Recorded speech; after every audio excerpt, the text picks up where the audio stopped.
It's kind of hard to see varied thrushes very well. They're secretive birds, birds of the great big forest.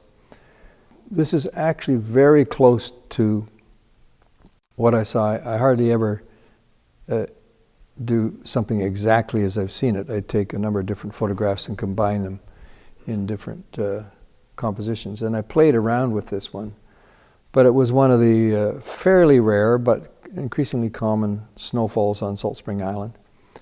And it's an arbutus tree, and they're evergreen. They keep their, although they have broad leaves, like deciduous trees, they keep their leaves all winter, and they shed them at the beginning of the dry season, which is in the summer, because here we're on the coastal British Columbia, we're in a Mediterranean climate. And they have these wonderful berries that robins and varied thrushes and others love, orange, bright orangey, vermilion-y berries. And I really liked it where the berries had been picked off and the bare stalks were showing there.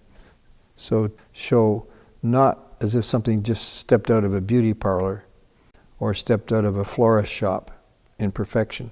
It's had something happen to it, like the leaf has had caterpillars nibbling on it, or is partly diseased and twisted. And in this case, we're part of the berries. Most of the berries have been picked off that one clump at the bottom, and it somehow makes it more Japanesey too. I was feeling very, very Japanesey in doing this.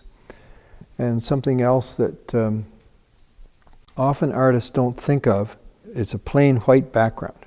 So that's the whitest, that's the brightest, that's 0, if white is 0 and black is 10. And so everything in that painting has to be darker than that.